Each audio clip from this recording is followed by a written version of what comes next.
প্রিয় viewers, welcome back to হামারাস kitchen. আজকে শেয়ার করছি আপনাদের জন্য একটা নান তৈরির রেসিপি। এই রেসিপিটা একটা বিদেশি রেসিপি। এটা আরব দেশে ব্রেকফাস্ট ব্রেড হিসেবে পরিচিত। তবে এটা ওদের নান বলা যেতেই পারে, কারণ ইনগ্রেডিয়েন্টগুলির সাথে আমাদের দেশের রেস্টুরেন্টে যে নান বিক্রি করা হয় সেই নানের কোনোই পার্থক্য নেই। তবে করার ধরনটা কিছুটা আলাদা। আমার সাথেই থাকুন আর শিখে নিন খুব সহজভাবে খুব বিখ্যাত আরব দেশের ব্রেকফাস্ট ব্রেড একটা নানের রেসিপি। প্রথমে নানের খামিরটা তৈরি করব। আর আমি একটা বড় একটা পাত্রে নিয়েছি মেজারমেন্ট কাপের 2 কাপ পরিমাণ ময়দা। গ্রামের মাপে এটা 400 থেকে 450 গ্রামের মতো হবে। 2 টেবিল চামচ পরিমাণ দিয়েছি ফুল ক্রিম গুঁড়া দুধ। হাফ চা চামচ পরিমাণ দিলাম বেকিং পাউডার। বেকিং পাউডার ব্যবহার করা হয় কোনো কিছুকে, কেক, এ ধরনের রুটিকে ফোলানোর জন্য।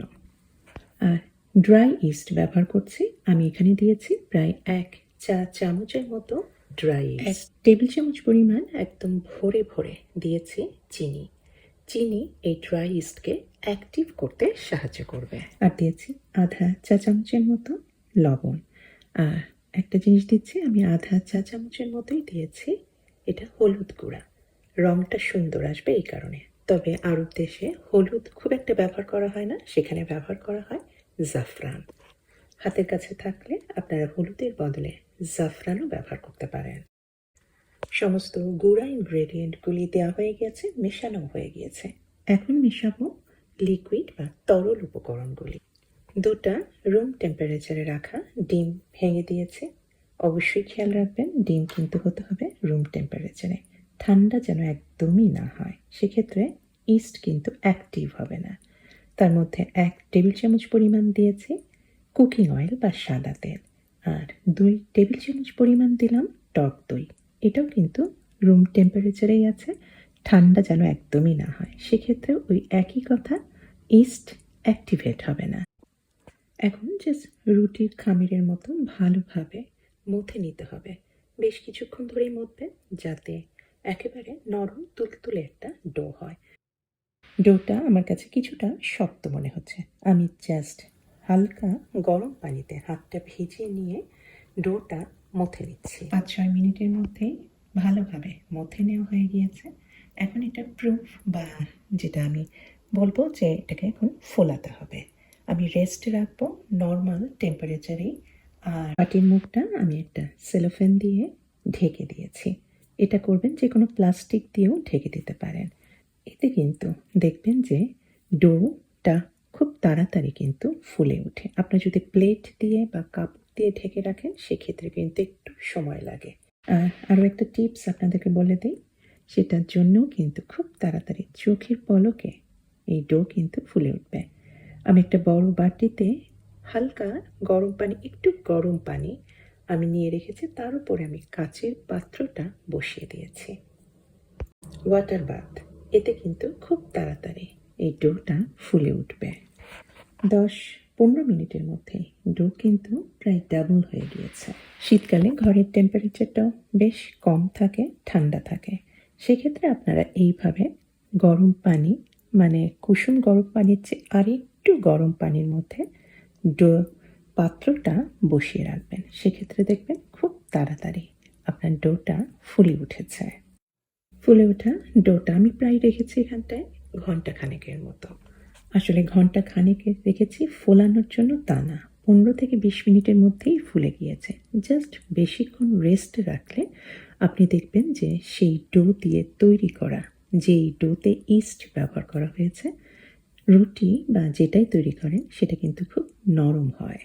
খুব বড় নান তৈরি করা হয় না সাধারণত। আমি ছোট হাতের থাবার সাইজের, কিছুটা ছোট সাইজের নান আমি বেলনা পিঁড়াতে বেলে নিচ্ছি। আর পুরুত্বটা এই রকমেরই হবে। আর অন্য 3টা বাটিতে আমি নিয়েছি কিছুটা পানি, জাস্ট নর্মাল পানি। পানিতে সামান্য কিছুটা লবণ মিশিয়ে দিলাম, কারণ খামিরটা তৈরিতে আমি জাস্ট আধা চা চামচের মতো লবণ দিয়েছি, একটু কম এই কারণেই দেওয়া। আর নিয়েছি কিছুটা দুধ, দুধটাও কিন্তু নর্মাল টেম্পারেচারেই আছে। আর নিয়েছি কিছু সেসাম বা তিল, আর তার মধ্যে মিশিয়ে দিলাম কিছু কালো জিরা আর দিয়েছি সামান্য কিছুটা চিলি ফ্লেক্স, দেখতে সুন্দর লাগবে। বেলে নেওয়া নানের উপরে আমি জাস্ট নর্মাল পানিটা কিছুটা লাগিয়ে নিচ্ছি। জাস্ট কয়েক সেকেন্ড লাগাতে হবে, জাস্ট মনে হবে যেন একটু আঠালো আঠালো হয়ে গিয়েছে। আর এই নান ভাজাটা বা শেকাটা একটু ডিফারেন্ট, এর জন্যে কিন্তু এই নানের স্বাদটা অনেক ডিফারেন্ট হয়, মনে হয় যেন তন্দুরে নানটা তৈরি করা হয়েছে। আমার ইন্ডাকশন চুলের উপরে এরকম একটা রডের নেট আমি বা স্ট্যান্ড বসিয়ে দিয়েছি। আর নানটা শেকার জন্য আমি একটা প্রেসার কুকার নিয়েছি। আপনারা রড আয়রনের যে কোনো তাওয়া বা হাঁড়ি অথবা লোহার কড়াই বা তাওয়া ব্যবহার করতে পারেন। কিছুটা আমি গরম করে নিচ্ছি। হালকা যখন গরম হয়ে গিয়েছে তখন বেলা নানটা পানি মাখিয়ে নিয়েছিলাম যেটা, সেই দিকটাই আমি নিচের দিকে রেখে দিলাম। এতে নানটা খুব ভালোভাবে শক্তভাবে হাঁড়ির সাথে লেগে থাকবে। আর উপরে কিছুটা দুধ ব্রাশ করে দিয়ে ছিটিয়ে দিলাম সেসাম, কালো জিরা আর চিলি ফ্লেক্সে। ব্রাশ করা আর এইগুলি ছিটাতে ছিটাতে কিছুটা সময় চলে গিয়েছে। আর চুলার আঁচটা এখন মিডিয়াম হিটে রেখেছি। নান সামান্য কিছুটা কিন্তু দেখবেন যে হালকাভাবে ফুলেছে। সমস্ত কাজ হয়ে গেলেই আমি জাস্ট হাঁড়িটা উল্টিয়ে দিলাম। নানটা এখন চুলার আগুনে একদম সেকা হবে। আর এক্ষেত্রে আপনাদেরকে একটু বলে রাখি, আপনাদের চুলার ধরন অনুযায়ী চুলার আঁচটা আর কতক্ষণ আপনি নানটা তৈরি করবেন সেটা আপনাদেরকেই বুঝে নিতে হবে। প্রথম নানটা একটু পুড়ে যেতে পারে বা একটু কাঁচাও থাকতে পারে। সেকেন্ড নানটা থেকেই আপনারা ধরে নেবেন আসলে এইভাবে ওপর করে কতক্ষণ রাখতে হবে। আমার মোটামুটি লেগেছে মিনিট খানেকের মতো। আমি মিডিয়াম হিটে রেখেছি। মিডিয়াম হিটে মিনিট থেকে 1.5 মিনিটের মতো লাগতে পারে। গ্যাসের চুলায় কিন্তু মিনিট বা 1.5 মিনিটের একটু কম লাগতে পারে। ব্যাস তৈরি হয়ে গিয়েছে। সাংঘাতিকভাবে ফুলে যায়, শেপটা খুব সুন্দর হয় আর পেছনটা কি সুন্দর হয়েছে, একদম মনে হয় তন্দুর থেকে নানটা তৈরি করেছি।